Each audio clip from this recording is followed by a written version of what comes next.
ବର୍ଷାର ଦୁଇ କବି ରାଧା ଓ ମଧୁ। ପ୍ରକୃତିରେ ଜଳବାୟୁ ପରିବର୍ତ୍ତନକୁ ଋତୁ କୁହାଯାଏ। ବର୍ଷକରେ 12 ମାସ ଏବଂ ଗ୍ରୀଷ୍ମ, ବର୍ଷା, ଶରତ, ଶୀତ, ହେମନ୍ତ ଓ ବସନ୍ତ ହୋଇ 6 ଗୋଟି ଋତୁ ଅଛନ୍ତି। ତେବେ ମୁଖ୍ୟତଃ ଗ୍ରୀଷ୍ମ, ବର୍ଷା, ଶୀତ ଏହି 3 ଗୋଟି ଋତୁ ବେଶୀ ଅନୁଭୂତ ହୋଇଥାନ୍ତି। ପରେ ଶରତ ଋତୁ ଏବଂ ଶୀତ ଭିତରେ ହେମନ୍ତ, ବସନ୍ତ ଅନ୍ତର୍ଭୁକ୍ତ ହୋଇ ରହିଥାନ୍ତି। ସେମାନଙ୍କର ପ୍ରଭାବ ବେଶୀ ଅନୁଭୂତ ହୋଇ ନଥାନ୍ତି।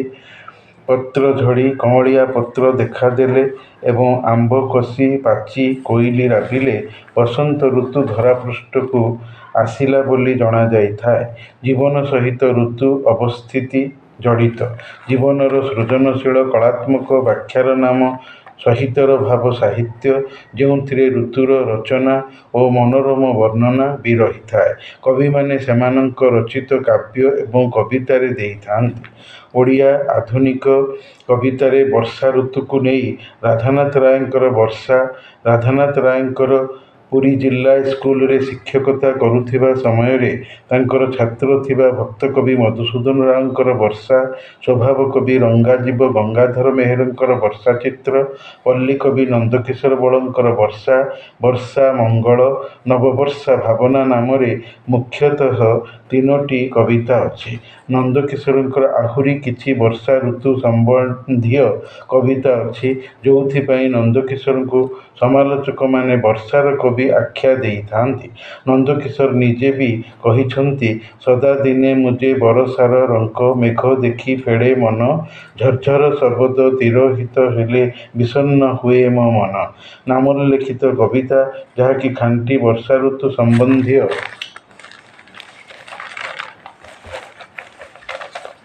ସେଥିଭିତରୁ ରାଧାନାଥଙ୍କର ବର୍ଷା, ଭକ୍ତକବି ମଧୁସୂଦନ ରାଓଙ୍କର ବର୍ଷା, ନନ୍ଦକିଶୋରଙ୍କର ବର୍ଷା ଏବଂ ଗଙ୍ଗାଧରଙ୍କର ବର୍ଷା ଚିତ୍ର ସ୍କୁଲ କଲେଜ ସ୍ତରୀୟ ଶ୍ରେଣୀକକ୍ଷରେ ପାଠ୍ୟ ପ୍ରଚଳିତ ଥିଲା। ମୁଁ ଯେତେବେଳେ ଜଟଣୀରେ ଥାଇ ସ୍ଥାନୀୟ ହିନ୍ଦୀ ଉଚ୍ଚ ପ୍ରାଥମିକ ବିଦ୍ୟାଳୟରେ 4ର୍ଥ ଶ୍ରେଣୀରେ ପଢ଼ୁଥିଲି, ସେତେବେଳେ ମୋର ସାହିତ୍ୟ ବହିରେ ମଧୁରାଓଙ୍କର ଶିଶୁ ମନସ୍ତତ୍ୱ ଆଧାରିତ ବର୍ଷା ପଦ୍ୟଟିକୁ ପଢ଼ିଥିଲି। ମନମୋହନ ସାହୁ ସାର୍ ମୋତେ ଏଇଟିକୁ ସେହି ଶ୍ରେଣୀରେ ପଢ଼ାଇଥିଲେ। ତାପରେ ମୁଁ ଯେତେବେଳେ ବାପାଙ୍କର ସରକାରୀ କାର୍ଯ୍ୟ ହେତୁ ତାଙ୍କର ମୟୂରଭଞ୍ଜର ରାଇରଙ୍ଗପୁର ସହରକୁ ଜଟଣୀରୁ ବଦଳି ହୋଇଥିଲା, ଆଉ ରାଇରଙ୍ଗପୁର ଉଚ୍ଚ ବିଦ୍ୟାଳୟର 10ମ ଶ୍ରେଣୀରେ 1979 ମସିହାରେ ରାଧାନାଥଙ୍କର ତୁଳସୀ ସ୍ତବକସ୍ଥ ବର୍ଷା କବିତାଟିକୁ ପାଠ୍ୟକ୍ରମ କୋର୍ସରେ ପଢ଼ିଥିଲି ଏବଂ ଯେତେବେଳେ ମୁଁ ବାରଙ୍ଗ କୁଞ୍ଜବିହାରୀ ମହାବିଦ୍ୟାଳୟରେ ଓଡ଼ିଆ ଅଧ୍ୟାପକ ଚାକିରିରେ ରହିଥିଲି, ଯୁକ୍ତ 2 ସ୍ତରୀୟ କଳା ଶ୍ରେଣୀରେ ପଲ୍ଲୀକବି ନନ୍ଦକିଶୋର ବଳଙ୍କର ପଲ୍ଲୀ ଜୀବନର ବର୍ଷା ଋତୁରେ ଜୀବନ ବିତାନ ଧାରାକୁ ଉପଜୀବ୍ୟ କରିଥିବା ରଚିତ ବର୍ଷା ନାମକ କବିତାଟିକୁ ପଢ଼ାଇଥିଲି। ଏଇଭଳି ମୋର ଆଧୁନିକ ଓଡ଼ିଆ ପଦ୍ୟ ତଥା କବିତାରେ ବର୍ଷା ନାମାୟିତ କବିତାମାନଙ୍କ ସହିତ ପରିଚିତି ହୋଇଅଛି।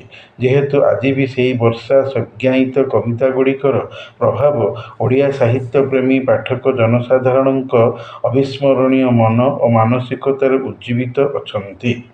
ନହେଲେ ସେ ଦିନର ସ୍ମୃତି ବିସ୍ମୃତ ହୋଇ ନ ପାରିଥିବା ମୂଳରେ ସ୍ମରଣର ସଠିକତା ହିଁ ଯଥେଷ୍ଟ ମନେହୁଏ।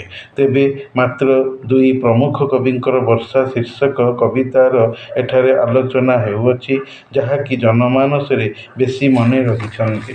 ଭକ୍ତକବି ମଧୁରାଓଙ୍କର ବର୍ଷା ନାମକ ପଦ୍ୟ ଶିଶୁ ମନସ୍ତତ୍ୱ ଆଧାରିତ ବୋଲି ପୂର୍ବେ କଥିତ। ଛୋଟିଆ ମନଲାଖି ପଦ୍ୟଟିଏ ରାଗ କଳହଂସ କେଦାର ବୃତ୍ତରେ ରଚିତ ହୋଇଅଛି।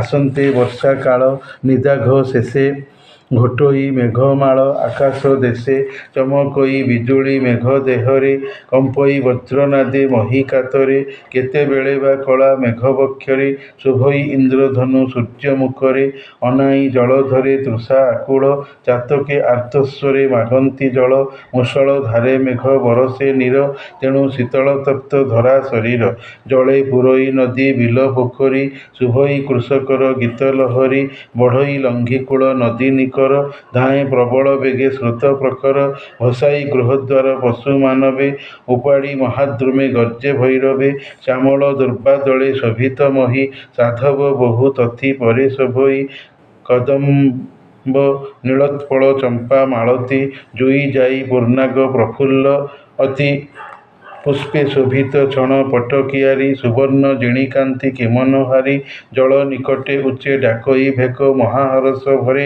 ଡାକେ ଡାହୁକ ନୀଳ ମେଘ ଦର୍ଶନେ ଆନନ୍ଦ ଭରେ ମୟୂର ନୃତ୍ୟ କରେ ଗିରି ବନରେ ଏକାଳେ ଗିରିଶୋଭା ନୟନ ହରେ ମଣ୍ଡିତ ଶୈଳଦେହ ଶୁଭ୍ର ନିର୍ଝରେ ଶୁଭ୍ର ମେଘ ମୁକୁଟ ଶୋଭେ ମସ୍ତକେ ତହିଁ ପୁଣି ବିଜୁଳି ହୀରା ଝଟକେ ବରଷା କାଳ ଅଟେ ମଙ୍ଗଳକାରୀ ପାଳଇ ପରଜାଙ୍କୁ ବରଷିବାରି ବାନ୍ଧବ ଅଟେ ତରୁ ଲତା ଜୀବର ପ୍ରକାଶଇ କରୁଣା ସେ ନିରନ୍ତର। ମୋର ଚତୁର୍ଥ ଶ୍ରେଣୀ ବର୍ଷ ଦିନମାନଙ୍କର ସ୍ମରଣ ଆହୁରି ଜୀବନ୍ତ ଓ ମଧୁର ତଟକା ହୋଇଗଲା ଏହି କବିତାଟିକୁ ପାଠ କରି। ମଧୁରାଓ ସ୍କୁଲ ଶିକ୍ଷକ ଥାଇ ପିଲାମାନଙ୍କ ପାଇଁ ପଢ଼ା ବହିମାନ ଲେଖିଥିଲେ। ତେଣୁ ଶିଶୁ ମନୋଭାବକୁ ନେଇ ତାଙ୍କର ବର୍ଷା ପଦ୍ୟ ବା କବିତା ଭାରି ମନଲାଖି ଅଛି ବୋଲି ଏଠାରେ ମୁଁ ସମ୍ପୂର୍ଣ୍ଣ ପଦ୍ୟଟିକୁ ଗ୍ରନ୍ଥାବଳୀରୁ ନକଲ କରି ଦେଇଅଛି। ସରଳ ପଦ୍ୟଟିଏ ଛୋଟ ପିଲାଙ୍କୁ ବୁଝେଇବା ପାଇଁ ଲେଖା ହୋଇଅଛି। କବି କହୁଛନ୍ତି, ଗ୍ରୀଷ୍ମ ଋତୁ ଶେଷରେ ବର୍ଷା ସମୟ ଆସେ। ଆକାଶରେ ମେଘମାନେ ଛାଇଯାଆନ୍ତି, ସମଗ୍ର ଆକାଶକୁ ଘୋଡ଼ାଇ ଆବୋରି ଦେଇଥାନ୍ତି। ମେଘ ଦେହରେ ବିଜୁଳି ଚମକେ, ଘଡ଼ଘଡ଼ି ଚଡ଼ଚଡ଼ି ନାଦରେ ପୃଥିବୀ ଥରିଯାଏ। ମେଘ ଧଳା କଳା ହୋଇ ଦୁଇ ରଙ୍ଗର। କଳାହାଣ୍ଡିଆ ମେଘରେ ବର୍ଷା ଥାଏ, ଧଳା ମେଘ ଆକାଶରେ ଭାସେ, ବର୍ଷା କମ୍ କରାଏ। ଆଉ ସେଇ କଳା ମେଘରେ ଇନ୍ଦ୍ରଧନୁ ସୁନ୍ଦର ଦିଶେ। ସୂର୍ଯ୍ୟର ବିପରୀତ ମୁଖରେ ଥାଇ ମେଘକୁ ଚାହିଁ ଶୋଷିଲା ଚାତକ ପକ୍ଷୀ ତୃଷାର୍ତ୍ତ ମେଣ୍ଟାଇବା ପାଇଁ ବ୍ୟାକୁଳ ହେଉଥାଏ। ମୂଷଳ ଧାରାରେ ଜୋରରେ ମେଘ ବର୍ଷା ପାଣି କରାଏ। ଫଳରେ ଉତ୍ତପ୍ତ ପୃଥିବୀ ଥଣ୍ଡା ହୋଇଯାଏ। ନଦୀ ନାଳ ବିଲ ପୋଖରୀରେ ପାଣିରେ ଭରିଯାଏ। ଚାଷୀ କୃଷକ ଚାଷ କାମ କରୁଥିବା ବେଳେ ବିଲରେ ଥାଇ ଗୀତ ଗାଉଥାଏ।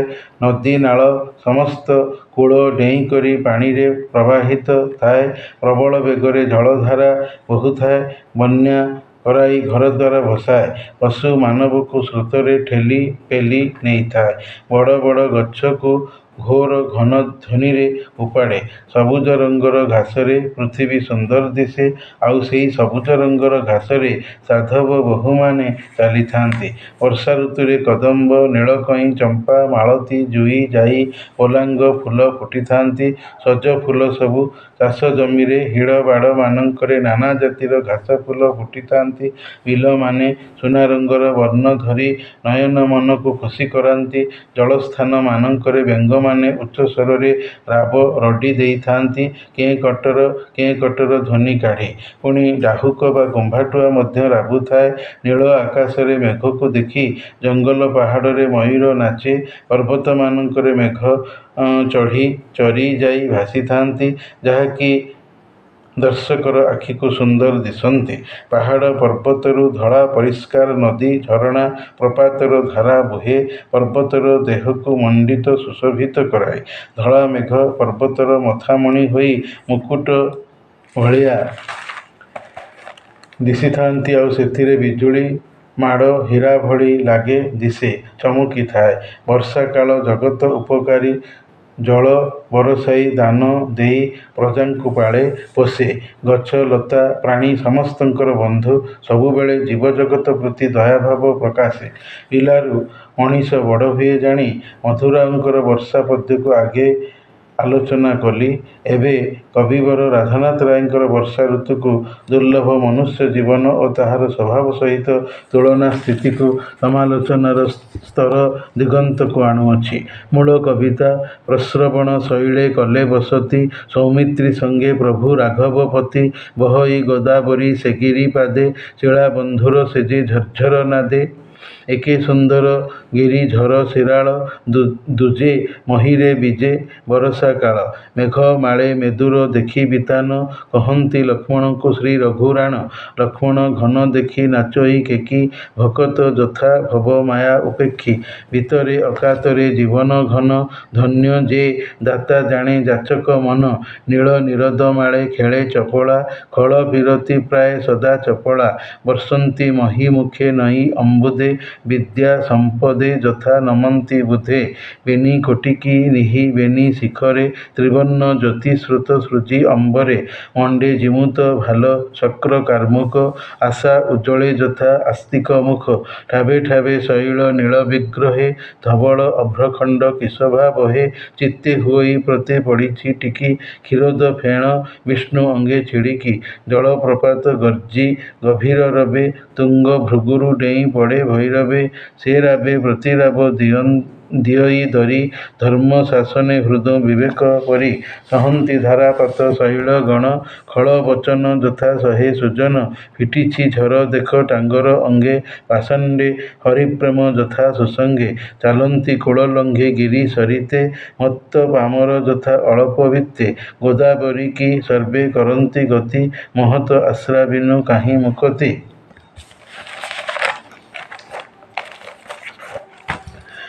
ଆବିଳ ନବଜଳ ପରଶି ମୋହି ମାୟାରେ ଜୀବ ଯଥା ଜଡ଼ି ହୁଅଇ। ନିରତେ ନିରପାତେ ପୁରିଲା ସର ସାତ୍ୱିକ ଗୁଣେ ଯଥା ସାଧୁ ଅନ୍ତର। ନିମ୍ନଗା ନିରବେଗେ ସାଗରେ ଧାଏଁ ଶାଶ୍ୱତେ ଭକ୍ତଜନ ମନ ପରାଏ। ସାଗରେ ନିଜ ଗୋତ୍ର ଯାଏ ବିସ୍ମରି ଭକ୍ତ ତନ୍ମୟ ଯଥା ଲଭିଲେ ହରି। ଉପୁଡ଼ି ପଡ଼େ ତୀର ବିଟପି ନୀରେ ବିଟପି ମନ ଯଥା ଲମ୍ପଟ ଗିରେ। ମାତ୍ର ଶୈଳ ଦେଖ ଉହା ଅଟଳେ କାମୀ ଚାଟୁରେ ସତୀ ମନକି ଟଳେ।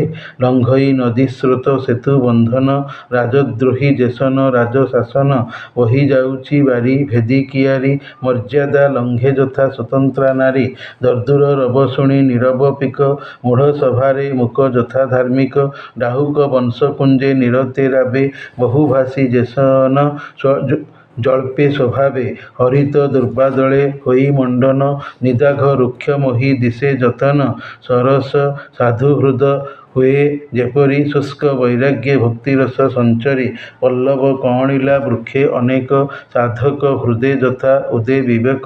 ଅର୍କ ପାଦପ ହେଲା ପତ୍ର ବିହୀନ ସୌରାଜ୍ୟେ ଖଣ୍ଟେ ଯଥା ହୁଅନ୍ତି ଦୀନ। କଦମ୍ବ ବିକଶିଲା ଗିରି କାନନେ କଦମ୍ବ ବନ୍ଧୁ ମେଘ ମନ୍ଦ୍ର ନିସ୍ୱନେ। ଭକତ ବନ୍ଧୁ ହରି ନାମ କୀର୍ତ୍ତନୁ ହର୍ଷେ ପୁଲକେ ଯଥା ଭକତ ତନୁ। ଗୁଳ୍ମ ଗହଳେ ପଥ ଗଲାଟି ହରି ବିଧର୍ମୀ ରାଜପଣେ ଶାସ୍ତ୍ର ଯେପରି। ଶସ୍ୟେ ବସୁଧା କେଳି ସଭା ଆସ୍ପଦ ଉପକାରୀ ଜନର ଯେହ୍ନେ ସମ୍ପଦ। ଉଭେଇ ଗଲେ ନଭୁ ଜ୍ୟୋତିଷ୍କ ଗଣେ ଜ୍ୟୋତି ଦେଖାଇ ହେଲେ ଜ୍ୟୋତିରିଙ୍ଗଣେ। ମୂର୍ଖ ରାଜ୍ୟେ ଯେସନ ବଢ଼େ ଆଦର ନିର୍ଗୁଣେ ଗୁଣୀ ଜନେ ହୁଅନ୍ତି ପର। କୃଷକେ ଉପାଡ଼ନ୍ତି ବାଳୁଙ୍ଗା କ୍ଷେତୁ ସାଧୁ ଯେସନ ଆତ୍ମ ବଡ଼ିମା ଚେତୁ। ସଲିଳୁ ପଳାଇଲେ କୋକ ତ୍ୱରିତେ ଅବୁଝା ରାଜା ରାଜ୍ୟୁ ଯଥା ପଣ୍ଡିତେ। ନ ଉଠେ ନୀର ସତ୍ୱେ ତୃଣ ଉପରେ ବିକାରେ କାମ ପ୍ରାୟ ସନ୍ଥ ଅନ୍ତରେ।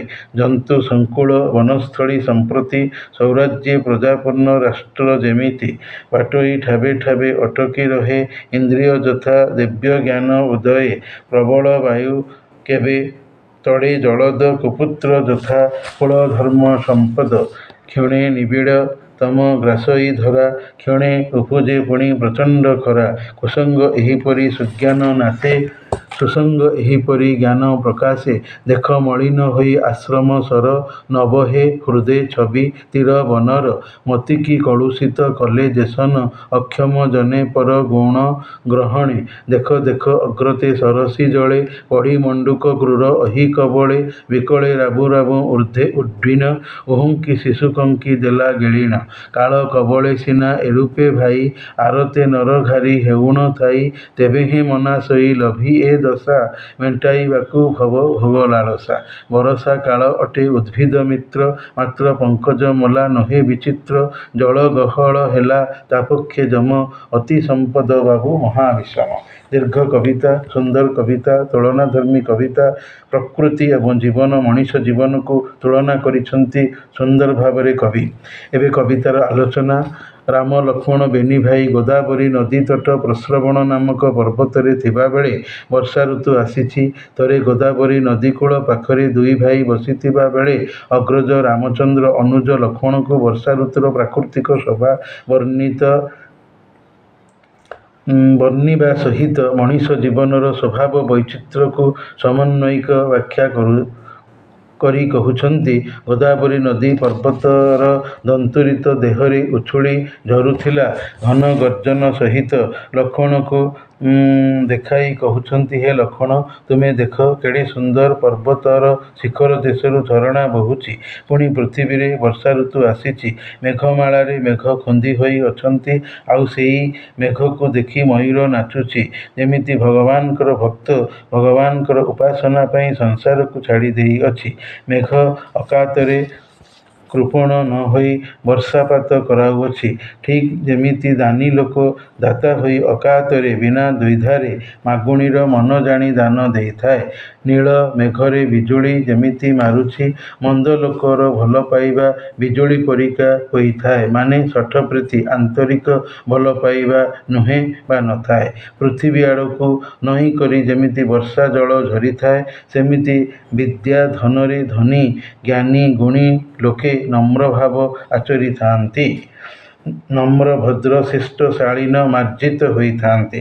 ବର୍ଷା ଜଳ ପଡ଼ି ସୂର୍ଯ୍ୟ କିରଣରେ ପାହାଡ଼ର ଶିଖରୁ ଝରି ଆସୁଥିବା ବେଳେ କାଳିଆ ଧଳା ମାଟିଆର ତିନି ରଙ୍ଗ ପ୍ରବାହରେ ଆକାଶରୁ ସୃଷ୍ଟି ହୋଇ ଧରାପୃଷ୍ଠରେ ଯେମିତି ପଡ଼ୁଅଛି, ଆଉ ମେଘ ବା ଜିମୁତ ମଥାରେ ଭାଲରେ ଯେମିତି ଇନ୍ଦ୍ରଧନୁ ରଙ୍ଗ ସୃଜେ।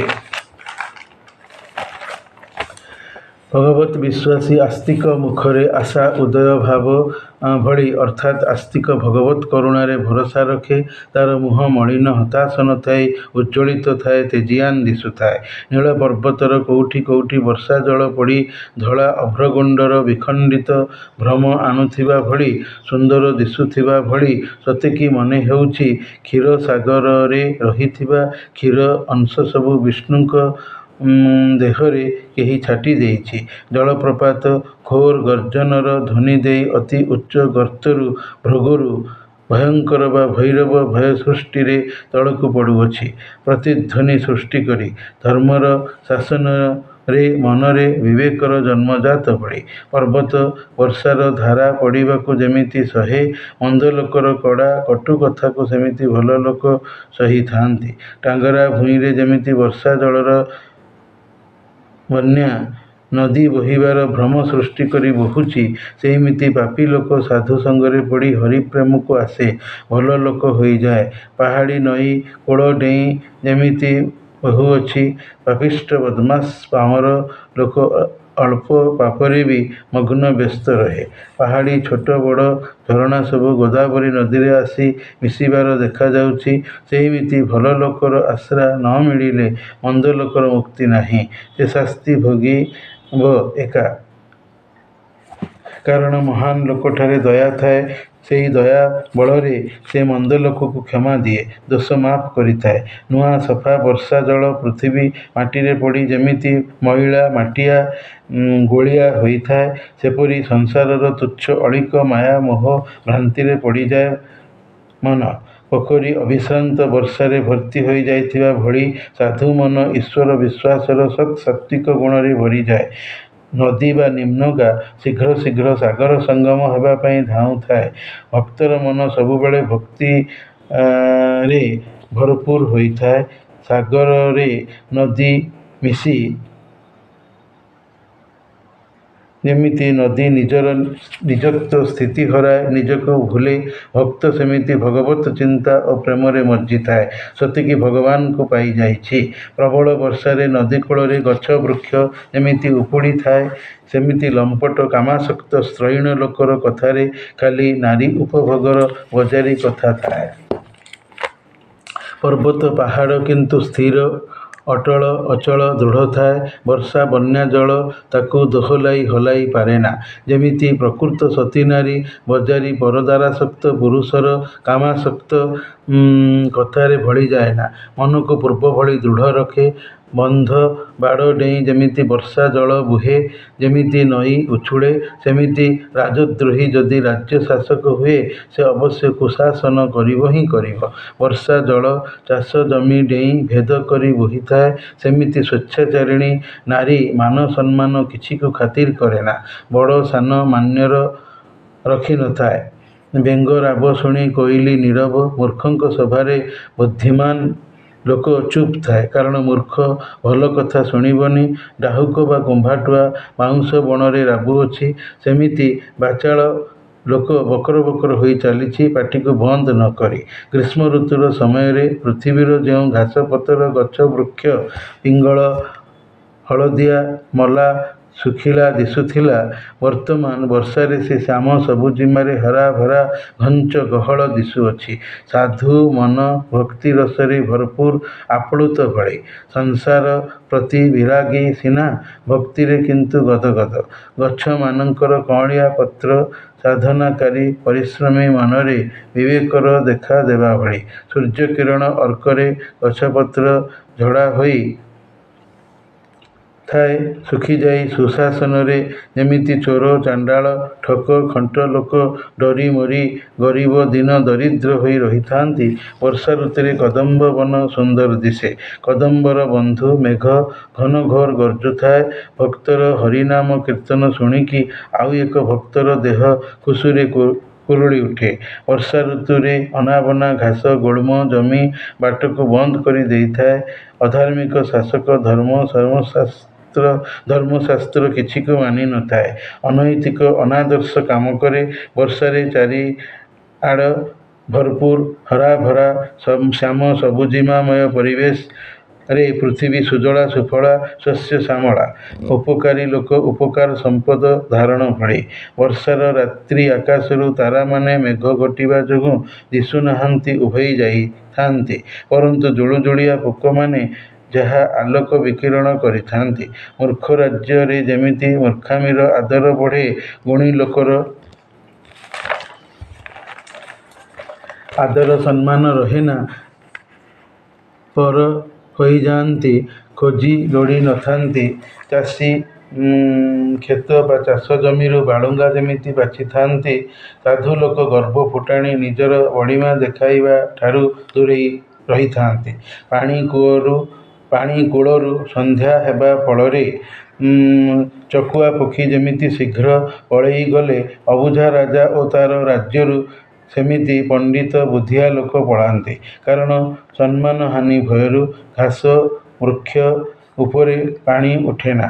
ଯେହେତୁ ଖାଲି ମାଟି ନଥାଏ, ସନ୍ଥ ସାଧୁ ମନରେ ଯେମିତି କିଛି ବିକୃତି ବା ପାଗଳାମି ନଥାଏ, ବର୍ଷା ଋତୁରେ ଜଙ୍ଗଲ ବଣ ସାପ ଭୟରେ ଭର୍ତ୍ତି ଥାଏ, ସେମିତି ସୁଶାସକ ରାଜା ପାଖରେ ପ୍ରଜାମାନେ ଶାନ୍ତି ମୈତ୍ରୀ ପ୍ରୀତି ସଦ୍ଭାବରେ ଭର୍ତ୍ତି ଥାନ୍ତି। ବର୍ଷା ହେତୁ ପଥିକ ବର୍ଷାରୁ ରକ୍ଷା ପାଇବା ପାଇଁ ଜାଗା ଜାଗାରେ ଅଟକି ଯାଏ। ସେହିପରି ଇନ୍ଦ୍ରିୟରେ ଭଗବତ ଦିବ୍ୟ ସ୍ୱର୍ଗୀୟ ଜ୍ଞାନର ଉଦୟ ଘଟେ। ଘୋର ପବନ ମେଘକୁ ତଡ଼େ। କୁପୁତ୍ର ଯେମିତି ବଂଶ ଧର୍ମ ଧନର ଶତ୍ରୁ ହୋଇଥାଏ। ମେଘ ସମୟରେ କେବେ ଖରା ତ କେବେ ଛାଇ। ମେଘର ବର୍ଷାପାତ କ୍ଷଣିକେ ବର୍ଷା ତ କ୍ଷଣିକେ ଖରା। କୁସଙ୍ଗ ସୁଜ୍ଞାନକୁ ନଷ୍ଟ କରି ଦେଇଥାଏ, ସୁସଙ୍ଗ କିନ୍ତୁ ଜ୍ଞାନକୁ ଦିଏ। ଆଶ୍ରମ ପୋଖରୀ ବର୍ଷାରେ ଗୋଳିଆ ଦିଶୁଛି। ମଣିଷ ତା'ର ବୁଦ୍ଧିକୁ ନଷ୍ଟ କଲେ ଗୁଣ ଗ୍ରହଣ କରିବାରେ ଯୋଗ୍ୟ ହୋଇ ପାରି ନଥାଏ। ପରର ଭଲ ଗୁଣକୁ ଭଲ ପାଇ ପାରେନା, ଈର୍ଷାସକ୍ତ ହୋଇଯାଏ। ହେ ଲକ୍ଷ୍ମଣ, ତୁମେ ପୋଖରୀ କୂଳରେ ବେଙ୍ଗ କେମିତି ସାପ ପାଟିର କବଳରେ ପଡ଼ି ଛଟପଟ ହେଉଥିବାର ଦୃଶ୍ୟକୁ ଦେଖ, ଯାହାକି ତୁମ ଆଖି ଆଗରେ ଅଛି। ବେଙ୍ଗ ବିକଳରେ ରଡ଼ି ଛାଡ଼ୁଛି, ତଥାପି ତା' ଆଖି ସାମ୍ନାରେ ଉଡ଼ୁଥିବା ପତଙ୍ଗକୁ ନିଜ ପାଟିରେ ଧରିଛି, ଡେଇଁକି ଧରି ପକାଇଛି, ଗିଳି ବି ସାରିଲାଣି। ମଣିଷ ସେମିତି ମୃତ୍ୟୁ କବଳ କାବୁରେ ପଡ଼ିକି ବି ସଂସାରର ମୋହ ମାୟା ଲୋଭକୁ ଛାଡ଼ି ପାରୁନି। ଆର୍ତ୍ତ ବିକଳରେ ଘାଣ୍ଟି ହେଉଛି। ଏଇ ଦୁର୍ଦ୍ଦିନରେ ଥାଇ ବି ସଂସାର ଉପଭୋଗ ଲୋଭ ରଖୁଛି। ବର୍ଷାକାଳ ଗଛର ବନ୍ଧୁ, କିନ୍ତୁ ପଦ୍ମବନର ଶତ୍ରୁ, ଏହା ସାଧାରଣ କଥା। ଜଳରେ ପୋଖରୀ ଭର୍ତ୍ତି ହେତୁ ପଦ୍ମବନ ମରିଯାଏ, ଠିକ୍ ଯେମିତି ଅତି ଧନ ମହାନ୍ ସମସ୍ୟାର କାରଣ ହୋଇପଡ଼େ।